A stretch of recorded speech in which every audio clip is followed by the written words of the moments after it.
నేను మీ doctor Lakshmi Suchitra, general and laparoscopic surgeon from Sankhya hospitals. So మనం బేసికల్లీ ఈరోజు ఇంటర్నల్ హెర్నియాస్ గురించి తెలుసుకుందాం. అవి ఎలా వస్తాయి, ఎన్ని రకాలు ఉంటాయి అనే దాని గురించి ఈరోజు మనం మాట్లాడుకుందాం. సో ఇంటర్నల్ హెర్నియాస్లో కామన్గా వచ్చేది ఏంటి అని అంటే ఈ umbilical hernias and inguinal hernias అనమాట. సో అంబిలికల్ హెర్నియా అంటే ఏంటి అని అంటే మనకి బొడ్డు దగ్గర ఏదైతే స్వెల్లింగ్ వస్తుందో దాన్ని మనం అంబిలికల్ హెర్నియా అని అంటాము. సో కొంతమందిలో ఏమవుతుందంటే చిన్న పిల్లల్లో అనమాట, అప్పుడే పుట్టిన పిల్లల్లో ఇలా బొడ్డు దగ్గర హెర్నియాస్ అంటే స్వెల్లింగ్ లాగా, అంటే ఏంటంటే పిల్లలు ఏడ్చినప్పుడు కానీ లేదా వాళ్ళు ఫుడ్ తీసుకున్న తర్వాత కానీ ఎప్పుడన్నా అంటే వాళ్ళు మోషన్కి వెళ్తున్నప్పుడు కానీ ఈ పొట్టలో ఏదైతే ప్రెషర్ పెరిగే యాక్టివిటీస్ ఉంటాయో అలా చేసినప్పుడు ఏమవుతుందంటే బొడ్డు దగ్గర ఒక చిన్న బొడుపులాగా వచ్చి మళ్ళీ దాని అంతటా అదే లోపలికి వెళ్ళిపోతుంది. సో దీన్ని మనం కంజనైటల్ అంబిలికల్ హెర్నియా అని అంటాం. ఎందుకు చిన్నపిల్లల్లో వస్తుంది అని అంటే మన మొత్తం పొట్ట గోడలో మనకి కొన్ని వీక్ పాయింట్స్ ఉంటాయన్నమాట.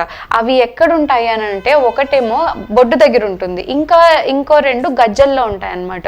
సో మనకి ఈ బొడ్డు దగ్గర వీక్ పాయింట్ అనేది ఉంటుంది కాబట్టి, వీక్ పాయింట్ అంటే నథింగ్ బట్ మసిల్ అనమాట. ఆ మసిల్ కొంచెం డిఫెక్టివ్గా ఉంటుంది, అంటే పల్చగా ఉంటుంది అక్కడ మసిల్. కొంతమందికి పల్చగా ఉంటుంది, కొంతమందికి అసలు ఉండదు.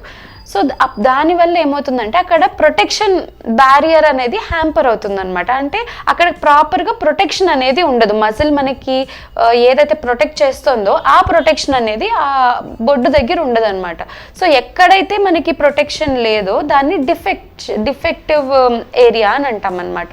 సో ఆ డిఫెక్ట్ నుంచి పిల్లలు ఏడ్చినప్పుడు లేదా మోషన్కి వెళ్ళినప్పుడు లేదా ఇంకేదన్నా అంటే పొట్టలో ప్రెషర్ పెరిగే యాక్టివిటీస్ అవి చేసినప్పుడు ఏమవుతుందంటే ఆ లోపల నుంచి ఈ పేగులు లేకపోతే ఈ ఒమెంటం అంటే ఫ్యాట్ అన్నాను కదా, ఇవి ఇలా బయటికి ప్రొట్రూడ్ అయ్యి మళ్ళీ లోపలికి వెళ్ళిపోతూ ఉంటాయి అన్నమాట.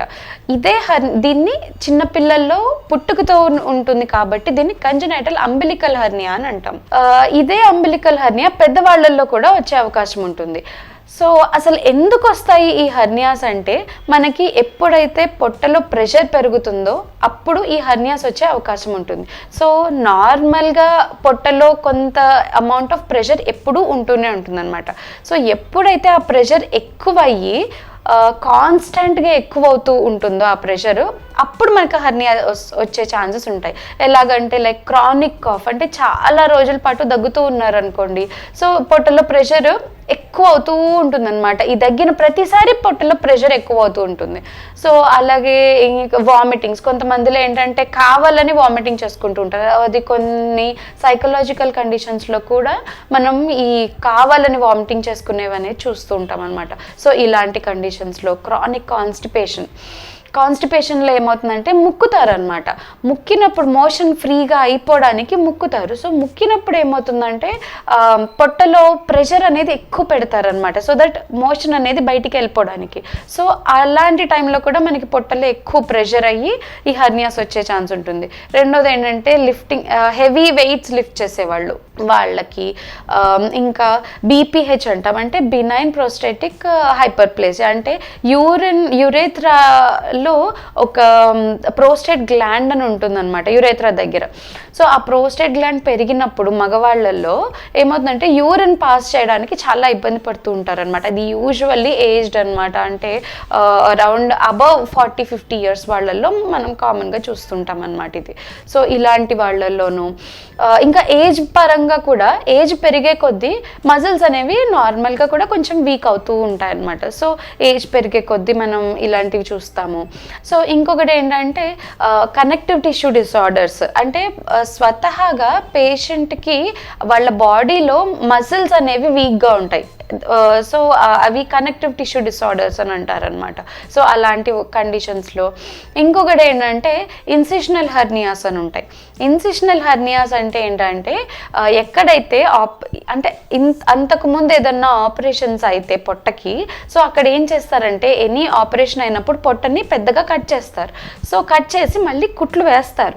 కానీ ఎప్పుడైతే మనం కట్ చేసి కుట్లు వేసామో ఆ వేసిన కుట్టుకి ఎంత బాగా కుట్టు వేసినా సరే 100% స్ట్రెంగ్త్ అనేది రాదు. అంటే మనం ఎప్పుడైతే కుట్టు వేస్తామో కుట్టు వేసినప్పుడు 50% స్ట్రెంగ్త్ మాత్రమే వస్తుందన్నమాట.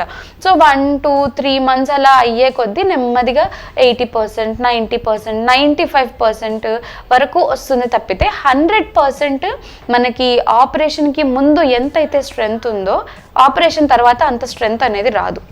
సో అప్పుడు కూడా మనకి వీక్ పాయింట్స్ అనేవి ఉంటుంటాయి అనమాట. సో ఈ కండిషన్స్లో మనకి హర్నియా వచ్చే అవకాశం ఉంటుంది. సో నేను ఇందాక చెప్పినట్టు ఈ వీక్ కండిషన్స్ ఏవైతే ఉన్నాయో సో ఈ కండిషన్స్లో మనకి బాడీలోనే స్వతహాగా కొన్ని డిఫెక్టివ్ పాయింట్స్ ఉంటాయి. ఎలాగంటే అంబలికస్ దగ్గర, గజ్జల్లో. సో ఈ డిఫెక్టివ్ పాయింట్స్ నుంచి మనకి హర్నియా అనేది వస్తుందన్నమాట. ఒకవేళ ఇదే డిఫెక్ట్ కనుక అంటే ఇదే స్వెల్లింగ్ మనకి బొడ్డు దగ్గర వచ్చింది అని అంటే దాన్ని అంబిలికల్ హర్నియా అని అంటాం.